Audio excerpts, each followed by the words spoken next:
Hello दोस्तों, मेरा नाम है राजूलाल कुमाऊत और आज मैं बताऊंगा मेरी खुद की स्टोरी कि भाई सक्सेस कैसे हुआ था मैं और आपको जानना क्यों जानना ज़रूरी है ये चीज़।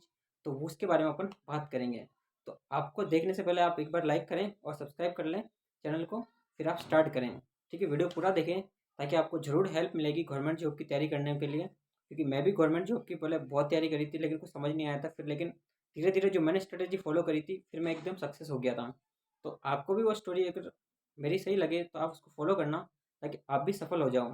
ठीक है, मैं यही चाहता हूँ कि मतलब आप भी सफल हो, आपकी भी गवर्नमेंट जॉब लगे और आपके भी घर वाले खुश रहें और सब आप खुद भी खुश रहें, ताकि मतलब अच्छा लगे सबको कि भाई हाँ मेरे पास भी गवर्नमेंट जॉब है। हाँ मतलब प्राइवेट में भी पैसा होता है लेकिन फिर भी गवर्नमेंट जॉब एक होता है कि हाँ लगने के बाद ही आपको मतलब उसका पता चलता है कि उसकी वैल्यू कि हाँ भाई गवर्नमेंट चीज़ होती है। तो आपको कैसा लगना है मतलब आप भी बहुत सारे एग्जाम दिए होंगे, बहुत सारी बार परेशान हुए होंगे, बहुत सारी बार फेल भी हुए होंगे, लेकिन फिर भी आप मतलब डटे होंगे अभी भी एग्जाम के लिए। मैं ऐसी उम्मीद करता हूँ मतलब आपने अभी भी छोड़ा नहीं होगा। तो मतलब आपको एग्ज़ाम की तैयारी करने के लिए सबसे पहले आपको मतलब एक मतलब आप स्ट्रेटेजी फॉलो करनी पड़ती है। जो स्ट्रेटेजी क्या होती है वो मैं आपको बताऊंगा। ठीक है, स्ट्रेटेजी यानी कि जैसे आपको मतलब एक गोल चूज़ करना होता है, जैसे कुछ भी हो, जैसे आपको किस फील्ड में जाना है, किस फील्ड की जॉब करनी है आपको, सबसे पहले आपका ये टारगेट होना बहुत ज़रूरी है। ठीक है, अगर आप इधर उधर माथापच्ची करोगे या इधर उधर माथा फोड़ोगे, इसमें इसमें इसमें इसमें इसमें सभी जगह से लड्डू खाने की कोशिश करोगे तो कुछ हाथ नहीं लगने वाला है। ये बात सीधी सी है। सबको लगता है सिलेबस एक जैसा होता है, चाहे गवर्नमेंट जॉब कोई सी भी हो, सेंटर की हो, स्टेट गवर्नमेंट की हो, कोई से भी स्टेट की जॉब हो। ठीक है, सिलेबस सब्जेक्ट वही होते हैं, सब कुछ वही होता है। ठीक है, लेकिन कुछ एग्जाम्स में अलग सब्जेक्ट होते हैं, कुछ में अलग से होते हैं और कुछ का पैटर्न अलग होता है। अलग अलग सब्जेक्ट होने के बाद, सेम सब्जेक्ट होने के बाद भी एग्जाम का पैटर्न बहुत अलग होता है। आपको लगता है कि सेम एग्जाम है तो मैं मतलब इसका भी एग्जाम दे दूँ, इसका भी एग्जाम दे दूँ और मैं इसको करेक्ट कर लूँगा। पॉसिबल नहीं है मेरे दोस्त, क्योंकि आज की तारीख में होना एक ही चीज़ में परफेक्ट होना बहुत ज़रूरी है। क्योंकि वो एग्ज़ाम लेते हैं तो आपका मतलब पूरा एनालिसिस करते हैं, हर चीज़ को देखते हैं एग्जामिनर कि भाई आपने क्या किया, कैसे क्या है, आप मतलब हर चीज़ को प्रॉब्लम सॉल्व करने में मतलब आप सक्षम हो या नहीं हो, मतलब वो चीज़ें देखी जाती है। तो सबसे पहले आपको मतलब एक अच्छा सा मतलब गोल चूज़ करना है कि भाई मेरे को इस फील्ड में जाना है, इस फील्ड का ये एग्ज़ाम देना है। चाहे वो आर्मी का हो, चाहे किसी का एसएससी का हो, चाहे रेलवे का हो, चाहे बैंकिंग का हो, चाहे स्टेट गवर्नमेंट का हो, चाहे जैसे राजस्थान की स्टेट गवर्नमेंट का हो, जैसे आरएस का हो। उसके अलावा आपका एसआई का हो गया, कांस्टेबल का हो गया, पटवारी का हो गया, रीट का हो गया, चाहे कोई सा भी एग्ज़ाम ले लो। ठीक है, तो अगर आपको सफल होना है तो सबसे पहले आपका टारगेट होना चाहिए। उसके बाद आता है प्रोसेस आपका कि भाई आपको सिलेबस को एनालिसिस करना उसका, मतलब सिलेबस देखना उसका कि उसमें क्या क्या सिलेबस है और अपन कहाँ कहाँ से पढ़ें। ठीक है, सबसे पहले सिलेबस देखोगे आप, और ये सब्जेक्ट है, ये सिलेबस है मेरा। तो उसकी आप अच्छे से जो स्टैंडर्ड बुक है जिसमें मतलब बहुत कम एरर है, आप उस बुक को प्रीफर करो। ठीक है, और एनालिसिस करने के साथ साथ आप प्रीवियस एनालिसिस भी जरूर करें। अगर कोई एग्जाम मतलब पुराना है तो उसका जिस प्रीवियस डाटा ज़रूर होगा। आप उस प्रीवियस डाटा को मतलब जो एग्ज़ाम कंडक्ट करा रहा है, जो बोर्ड कंडक्ट करवा रहा है, तो उसका आप साइड में जाइए, वहाँ से उसका प्रीवियस पेपर निकालिए और उसका एनालिसिस कीजिए कि भाई यार ये सब्जेक्ट है, इसमें मेरे इतने क्वेश्चन आने वाले हैं, इतने क्वेश्चन आए थे पिछली बार, इस बार भी इतने आने वाले हैं, इस बार भी इतने आए थे। मतलब तो रेशियो लगभग लगभग वही रहेगा, एक दो क्वेश्चन का ऐसा फ़र्क पड़ सकता है ऊपर नीचे, बाकी रेशियो वही रहता है। जैसे मान लो जैसे एसएससी का होता है तो उसमें 25-25 का होता था पहले, अभी चेंज हुआ है तो अलग अलग मतलब जैसे अलग अलग एग्जाम में, जैसे स्टेट गवर्नमेंट का हो गया तो उसमें अलग अलग रेशियो होता है। तो आप उस रेशियो को बिल्कुल स्टेप बाय स्टेप एनालिसिस करिए। आपकी कैलकुलेशन बहुत अच्छी होनी चाहिए इस मामले में, क्योंकि आपको पहले ही ऐसी कैलकुलेशन करनी है, ऐसे माइंड सेट करना है ताकि मतलब आपको बीच में कोई डिस्टर्बेंस नहीं हो। क्योंकि जब आप एग्जाम की तैयारी करोगे तो आपके पास बहुत सारा प्रेशर, बहुत सारा बर्डन, बहुत सारी चीज़ें होगी। मतलब लोग क्या कहेंगे, मतलब आप खुद भी बहुत ज़्यादा परेशान हो जाओगे। तो इन चीज़ों से बचने के लिए आपको मतलब एक ही टारगेट, एक ही फोकस रखना जरूरी होगा। अगर आप ऐसा नहीं करोगे तो अपने रास्ते से भटक जाओगे और भटकने के बाद आपको कुछ नहीं मिलने वाला है। लास्ट में आगे जीरो ही मिलेगा। है तो कहीं एक नंबर से रह रहे हैं, कहीं इसमें रह रहे हैं, इसमें रह रहे हैं, इसमें रह रहे हैं, इसमें रह रहे हैं, और कोई मतलब सेंस नहीं बनेगा। तो सबसे पहले आपने अच्छी तरह से स्ट्रेटेजी तैयार कर ली। ठीक है, उसके बाद आपने प्रीवियस एनालिसिस कर लिया कि भाई इस सब्जेक्ट को इतना टाइम देना है, इसको ये। फिर अपना एक शेड्यूल कर लो कि भाई इस सब्जेक्ट को मतलब इतने क्वेश्चन आते हैं, इसको इतने आते हैं, इसको इतना आते हैं। अपने को जॉब लगनी है, अपने को कोई साइंटिस्ट तो बनना नहीं है, रॉकेट साइंटिस्ट। अपने को क्या करना है, जॉब लगनी है। तो अपने पास स्ट्रेटेजी होनी चाहिए कि एक सब्जेक्ट, दो सब्जेक्ट, तीन सब्जेक्ट, चार सब्जेक्ट, जितने भी सब्जेक्ट है उस सब्जेक्ट को उठाओ। आप सबसे पहले देखो कि मेरा परफेक्ट सब्जेक्ट मैं किसको कर सकता हूँ। उस जो सब्जेक्ट कर रहे हो ना आप, उसको ऐसा करो, परफेक्ट करो कि मतलब उसमें से आपके नंबर कटे ही नहीं। मतलब आपको कहीं दूसरे सब्जेक्ट को ना देखने की ज़रूरत ही नहीं पड़े। ठीक है, अगर आप ऐसा करोगे तो मतलब आपका वो सब्जेक्ट अच्छा हो जाएगा। मतलब आपको मतलब उसकी प्रैक्टिस इतनी प्रैक्टिस करनी उस सब्जेक्ट की कि मतलब आपको कोई सा भी क्वेश्चन दे दे, कहीं से भी उठा के किसी भी टाइप का कितना भी टफ दे दे, मतलब आप उसको सोल्व कर लो। ऐसा करना चाहिए अपना आपको, ताकि मतलब अगर आपके मतलब किसी भी सब्जेक्ट में आप पेपर दोगे तो मतलब पूरे में से पूरे अगर सारे क्वेश्चन लगभग सही करने का टारगेट रखोगे तो लगभग 90% आप क्रॉस कर पाओगे। तो मतलब आपके मतलब जिस सब्जेक्ट में आप वीक हो, अगर उसमें थोड़ा बहुत भी कर लिए तो आपके मतलब जॉब लगने के चांसेस बहुत ज़्यादा बढ़ जाते हैं। ठीक है?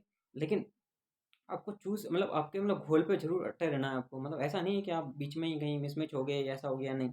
और प्रैक्टिस के लिए टेस्ट तो आपको लगाना ही है डेली। डेली टेस्ट लगाने, डेली टेस्ट लगाने, डेली। मतलब डेली नहीं लगा पाओ तो जैसे वीक में लगाओ। पहले स्टार्टिंग में जब तैयारी स्टार्ट करो तो मतलब कभी महीने महीने में लगाओ, वीक में सप्ते में लगा लो, फिर महीने में, ऐसे महीने में लगाओ, फिर सप्ते में लगाओ, फिर सप्ते से धीरे धीरे जैसे जैसे एग्जाम पास में आता है तो फिर धीरे धीरे टेस्ट को बढ़ाते जाओ। जैसे जैसे टेस्ट बढ़ाते जाओगे आपकी क्वालिटी इंप्रूव होती जाएगी। क्वालिटी, उसके अलावा आपकी मतलब इफ़िशिएंसी भी बहुत अच्छी आएगी। और मतलब हर चीज़ का रेशियो बढ़ता जाएगा। ठीक है? और आप एक ही एग्ज़ाम की बार-बार तैयारी करोगे, बार-बार एक ही एग्ज़ाम का मतलब उस पे एक ही एग्ज़ाम की मतलब प्रैक्टिस करते रहोगे तो आप परफेक्ट हो ही जाओगे डेफ़िनेटली। और आप उसमें अच्छा कर सकते हो। क्योंकि मैं जानता हूँ, मैंने तैयारी करी थी, लगभग मैंने 2019 में करी थी। फिर एसएससी दिया, एसएससी में कहीं रह गए कुछ नंबर, कहीं कुछ। फिर इसके बाद सीजीएल दिया, मतलब सीजीएल का और एसएससी में जितने भी एमटीएस वगैरह सबके एग्ज़ाम दिए। फिर रेलवे के सारे एग्ज़ाम दिए। ठीक है? रेलवे के बाद फिर दिए बैंकिंग के सारे एग्ज़ाम, फिर एलआईसी वेलआईसी के जितने भी एक्स्ट्रा एग्ज़ाम होते थे सारे एग्ज़ाम दिए। तो नहीं हो पाया। फिर धीरे धीरे फिर मैंने वापस चेंज किया, मतलब स्टेट गवर्नमेंट में पाया, स्टेट गवर्नमेंट में पटवारी दिया, नहीं हुआ। फिर वीडियो दिया, फिर वीडियो देने के बाद वीडियो का प्री निकला तो फिर मैंने कंप्यूटर का आ गया। तो चलो मेरा अच्छा था उसमें, तो मैं कर सकता था, मुझे लग रहा था कि हाँ मतलब अंदर से फील हो रहा था कि मैं कर सकता हूँ। तो मैंने वीडियो को छोड़ दिया। उसके बाद मैंने कंप्यूटर अनुदेशक का किया। फिर मैं उसमें अच्छा किया तो फिर मैं उसमें हो गया। यूँ नहीं कह रहा हूँ मतलब किसी को चिढ़ाने के लिए, ऐसा कुछ नहीं। मतलब आप उस सीखने के लिए बता रहा हूँ कि आपको मतलब क्या करना चाहिए। ऐसा नहीं सोचिए कि मतलब मेरा हो गया तो मैं आपकी मतलब फिर की मजाक कर रहा हूँ, ऐसा नहीं है। मतलब आपको सीखना है कि मतलब संघर्ष क्या होता है, कैसे क्या करना है, मतलब आप कहाँ मतलब चूक कर रहे हो, गलती कहाँ कर रहे हो। पता है, भटकाने वाले तो आपको बहुत सारे मिलेंगे। जैसे आपके कुछ दोस्त साथ में तैयारी करने वाले, कुछ ऐसा कुछ न कुछ चीज़ें होगी जो आपको भटकाती रहेगी, लेकिन आपको भटकना नहीं है, क्योंकि उस समय आपका साथ देंगे आपके माता पिता। उसके अलावा आपका मतलब कोई अच्छा दोस्त होगा जो आपका करीबी होगा, या आपको मतलब समझ सकता है, तो वो आपका ज़रूर डेफिनेटली साथ देगा। ठीक है? बाकी तो दूसरे लोग तो आपको मतलब इधर-उधर भटकाने में ही निकल जाएगा टाइम। ठीक है? तो उनसे भटकना नहीं है, और अपने को मतलब सही डायरेक्शन में तैयारी करनी है। ठीक है? तो मतलब जब आप टेस्ट तक पहुँच जाओगे, आप अच्छे टेस्ट देते जाओगे तो आप डेफ़िनेटली एकदम एक अच्छी लेवल पे पहुँच जाओगे। ठीक है? तो उससे क्या होगा कि आपको मतलब जॉब लगने में मतलब इतनी कठिनाई नहीं होगी, और मतलब आसानी से आप जॉब लग जाओगे। ठीक है? मैं भी आपको बताऊँगा कि मैं कितने एग्ज़ाम में फ़ेल हुआ। आपको डेफ़िनेटली एक दिन में फॉर्म की जितने फॉर्म भरे हैं मैंने, जितने भी है उसकी एक दिन लिस्ट निकाल के लाऊंगा मैं, और सारी लिस्ट दिखाऊंगा कि मैं कितने एग्जाम में फेल हुआ।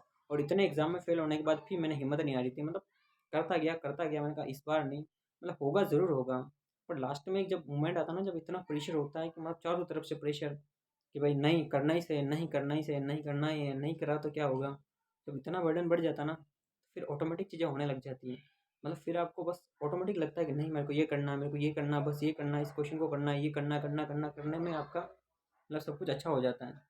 तो मतलब आपको हिम्मत नहीं हारनी, मतलब अच्छा करना है। मैं आपको पूरा मतलब डिटेल वीडियो बताऊँगा आपको इसके बारे में आगे, और बताऊँगा कि भाई मैंने कितने-कितने चीज़ों से संघर्ष, कितनी-कितनी चीज़ों से गुज़रा था मैं। मतलब कौन-कौन से कितने एग्ज़ाम, मतलब सारी चीज़ें आपको डिटेल में बताई जाएगी। लेकिन पहले आप जो आपका फ़ोकस है, जैसे अभी राजस्थान में चल रहा है, रेट का चल रहा है, बहुत ज़्यादा ही चल रहा है, फिर एलडीसी हाई कोर्ट का है। उसके बाद भी बहुत सारे एग्ज़ाम्स ऐसे हैं जो मतलब अभी रनिंग में हैं, जिनके एग्ज़ाम होने वाले हैं, ठीक है? तो आप मतलब सीईटी हो गया, तो आपको मतलब उस पे बहुत ही ज़्यादा फ़ोकस करके रखना है, ताकि मतलब आप कहीं डामाडोल नहीं हो। अगर आपने रीट चूज़ कर रखा तो आप रीट पे ही फ़ोकस करें, रीट की बार-बार प्रैक्टिस करें। अब तो लास्ट टाइम आने वाला रीट का भी, मतलब फरवरी फरवरी के आसपास, लास्ट में फरवरी या मार्च के आसपास एग्ज़ाम हो जाएगा। तो मतलब आपको अब लगभग लास्ट टाइम आ रहा है, 2 ढाई महीने बचे हैं, तो आपको लगभग टेस्ट की प्रैक्टिस करनी स्टार्ट कर देनी चाहिए आपको। तो मतलब आपका उससे अच्छा रिदम बनता जाएगा, तो उससे आपका मतलब बहुत ही अच्छा बेनिफिट मिलेगा आपको। ठीक है? ये हो गए छोटे-छोटे जो पॉइंट थे, आपको मतलब क्या स्ट्रेटेजी रखनी है, कैसे क्या करना है। और पढ़ना ऐसा नहीं है कि मतलब कि 10, 12, 15 घंटे पढ़ना, वो नहीं होता है। पढ़ने के लिए आपको राइट, आप 8 घंटे पढ़ो, 10 घंटे पढ़ो, लेकिन फ़ोकस करके पढ़ो। जितना भी पढ़ो आपको याद होना चाहिए। आप उसकी प्रैक्टिस करो, उसका टेस्ट लगाओ, जो पढ़ा है उसका रिवीजन करो, बार-बार रिवीजन करो, तो आपको डेफ़िनेटली वो याद रहेगा। और जब आप टेस्ट लगाओगे ना बार-बार, तो एग्ज़ाम में जब आपको मतलब क्वेश्चन याद भी नहीं आएगा ना, तो अपना आप हाथ जाएगा, भई यही से लगाना है। मतलब अपना आप ही आपको पता चल जाएगा, हाँ यार ये ऑप्शन सही होगा। ऐसा नहीं है कि मतलब आप प्रैक्टिस करते हो तो आपका मतलब माइंड वगैरह सब ऐसे ही चलने लग जाता है। मतलब जितने आप यहाँ पर नंबर लाओगे उतने एग्जाम में मतलब डेफिनेटली कुछ लोग अच्छा करते हैं, कुछ लोग कमज़ोर होते हैं, जो सोचते हैं कि यार मेरे तो एग्जाम में नंबर नहीं आते। नंबर इसलिए नहीं आते, वो डर जाते हैं और प्रैक्टिस करके नहीं जाते हैं। प्रैक्टिस कब करते हैं वो? लास्ट में करते हैं प्रैक्टिस। तो लास्ट में करने से क्या मतलब लास्ट में एक दो दिन कहीं भी एक आधा टेस्ट दे दिया होगा, उससे कोई मतलब नहीं होता है। लगातार आप एक दो महीने टेस्ट दोगे, 2 महीने लगातार मतलब 20-25 टेस्ट आराम से, 25 से 50 जितने निकाल सकते हैं आप, जितने टेस्ट निकालोगे ना उतने क्वेश्चन आपके बार बार आते जाएंगे, रिवीजन होता जाएगा।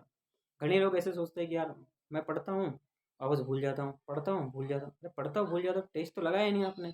आपने रिवीजन कब किया उसका? इतनी सारी बड़ी बड़ी किताबें हैं, मतलब इतना बड़ा बड़ा सिलेबस है। आगे का पढ़ोगे तो पीछे का मतलब 5-6 महीने में पढ़ोगे तो भूलोगे ना। अगर टेस्ट लगाओगे तो वो एक बार रिवीजन हो जाएगा, रिकॉल हो जाएगा। तो मतलब एटलीस्ट आपको याद तो रहेगा ना वो। तो मतलब आपको वो चीज़ें ध्यान रखनी है कि मतलब आपको ये छोटी-छोटी गलतियाँ नहीं करनी है।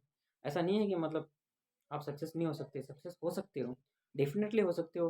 हिम्मत हारनी नहीं है, बस हौसला बनाए रखना है, माँ-बाप का साथ रखना है, मतलब माँ-बाप का आशीर्वाद लेते रहना टाइम टू टाइम, ताकि आपको मतलब कभी कोई दिक्कत नहीं आए, मतलब किसी के सामने हाथ फैलाने की ज़रूरत ना पड़े। क्योंकि माँ-बाप का साथ ही ऐसा होता है जो आपको आखिरी तक मतलब उनकी कोशिश यही रहती है कि उनका बच्चा लग जाए, ठीक है? तो ऐसा नहीं सोचना है कि मतलब आप नहीं लग सकते हैं, लगोगे आप डेफ़िनेटली लगोगे। बस आप कोशिश तो करो, कोशिश करोगे तो ज़रूर लगोगे। ऐसा नहीं होता जब 5,000 वैकेंसी आती है तो 1 2 लाख 20 लाख फॉर्म भरते हैं तो मतलब 5,000 का होता है, 5,000 का सिलेक्शन होता है। तो मतलब ऐसा नहीं है, अगर आप अच्छा करोगे तो आप भी उस 5,000 की लिस्ट में आ जाओगे, तो आपका भी सिलेक्शन हो जाएगा। फिर जो कमज़ोर रह गए हैं, जिनका कुछ कहीं पॉइंटों से कहीं रह गए, तो वो और अच्छी कोशिश करेंगे तो वो अगले एग्ज़ाम में हो जाएँगे। तो मतलब ऐसा नहीं है कि आप नहीं होगे, होगे। थोड़ा टाइम लगता है, थोड़ा पेशेंस रखना पड़ता है, तो आप डेफ़िनेटली मतलब सक्सेस हो जाओगे। तो आप इन चीज़ों का ध्यान रखें। बाकी मैं आपको और पूरा डिटेल बताऊँगा कि भाई कभी एक वीडियो बनाऊँगा, उसके अंदर कि भाई कैसे-कैसे किया, क्या-क्या मतलब ध्यान रखा, क्या-क्या गलतियाँ करी मैंने, कितनी गलतियाँ करी जो मतलब करने के बाद फेल होता ही गया, फेल होते ही गया, फेल होते ही गया और आखिरी तक फिर उन गलतियों को सबको छोड़-छुड़ा के मतलब एक होता है माँ-बाप की जो कैलकुलेशन, आप लोगों को लगता है भाई माँ-बाप इन एग्ज़ाम पढ़े ही नहीं, उन्होंने कब एग्ज़ाम दिया। लेकिन जो उनकी जो कैलकुलेशन होती है ना, जो वो भी दूसरा काम करते, कहीं करते हैं ना, तो उनकी एक एज होती है ना, तो उनको सब पता होता है कि भाई कैसे क्या होता है किस काम में। मतलब उनकी भी मतलब बहुत ज़्यादा होती है, वो भी सोचते हैं कि नहीं भई हो सकता है, पॉसिबिलिटी होती है, तो वो भी बहुत ट्राई करने की कोशिश करते हैं। अगर आप पढ़ रहे हो डेफ़िनेटली आपके माँ-बाप पढ़ा रहे हैं या आप खुद करके मतलब खुद कमा के पढ़ रहे हो, तो मतलब यूँ समझो कि आपको मतलब वो लोग भी चाहते हैं जो मतलब कि माँ-बाप भी चाहते हैं कि आप पढ़ो और सक्सेस हो जाओ। आप इन चीज़ों को ध्यान में रख के मतलब अच्छी कोशिश करें, तो आप ज़रूर सक्सेसफुल हो जाओगे, ठीक है? तो मैं यहीं तक बताऊँगा और आगे बाकी आपको जो भी होगा और चीज़ें मैं आपको ज़रूर बताऊँगा धीरे-धीरे करके डेफ़िनेटली। भाई कितने एग्ज़ाम से पा फेल होते हैं, कितने कैसे क्या मेरा एक जर्नी होती है, वो सारी जर्नी कभी डिस्कस करेंगे बैठ के आराम से। तो आप तब तक आराम से हौसला बनाए रखें और एग्ज़ाम की तैयारी करते रहें, ठीक है? राजस्थान में जो भी एग्ज़ाम चल रहे हैं, उनकी आप तैयारी करते रहें, ठीक है?